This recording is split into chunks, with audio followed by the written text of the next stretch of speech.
दोस्तों जय हिंद। यूपीएससी में ऑप्शनल का चयन किस प्रकार से किया जाना चाहिए, आज हम इसको समझते हैं। सबसे पहले देखो, आपका इंटरेस्ट मैटर करता है। आप किस सब्जेक्ट में इंटरेस्ट रखते हैं, आपने उसमें डीप इंटरेस्ट रखना बहुत ज़रूरी है। बिकॉज जो सिलेबस है यूपीएससी सिलेबस के हिसाब से ऑप्शनल सब्जेक्ट की वो ऑनर्स लेवल का, in fact more than honours level, less than masters level बोला जाता है। तो आपको बहुत अच्छे से सारे कॉन्सेप्ट्स पता होना चाहिए, उनके एप्लीकेशन पता होना चाहिए, और ये बहुत लेंथी भी होते हैं। पूरे साल आपको पढ़ना भी पड़ सकता है, रिवाइज करना होता है, तो इंटरेस्ट का बने रहना बहुत ज़रूरी है। नंबर 2 देखो, सिलेबस।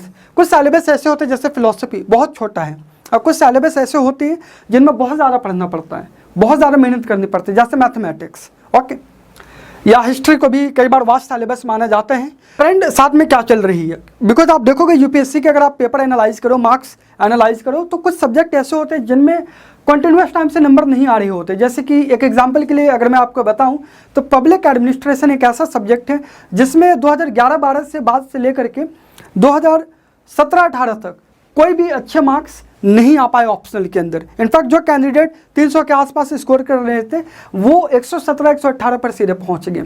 ओके, तो ऐसा कई बार ऐसा बोल यूपीएससी में कोई एक ऑप्शनल अगर डोमिनेट कर रहा है, मैक्सिमम लोग इसी को ले रहे हैं, तो थोड़ा सा बाकी सब्जेक्ट्स के ऊपर करने के लिए भी इस तरह की मार्किंग सिस्टम लाई जाती है। Okay, so the fourth is marking scheme. Marking scheme कैसा, उस सब्जेक्ट में मार्क्स कैसे आ रहे हैं। जैसे कुछ सब्जेक्ट्स ऐसे होते हैं जैसे साइंस बैकग्राउंड वाले, जिसमें सारे नंबर आपको मिल जाते हैं। ह्यूमैनिटीज़ वाले सब्जेक्ट में ज़्यादा नंबर नहीं मिल पाता है। ह्यूमैनिटीज़ वाले सब्जेक्ट में 300 लाना ही अपने आप में बहुत बड़ी बात होती है, वो भी rarest of the rare case में पिछले 1-2 सालों से हो रहा है।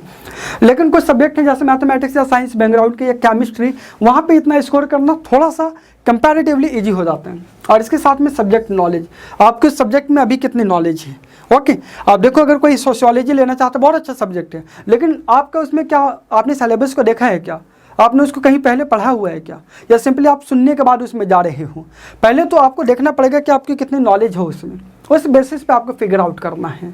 ओके, कि आप कहाँ तक इस ऑप्शनल को लेके काम कर पाओगे, because it's a game changer. 500 number का पेपर होता है इसमें, और optional is suppose to be the game changer. Okay, so ये बनाता है और बिगाड़ता भी है, तो आपको बहुत ही सोच समझ के ऑप्शनल सब्जेक्ट का चयन करना चाहिए। That is all for today. जय हिंद।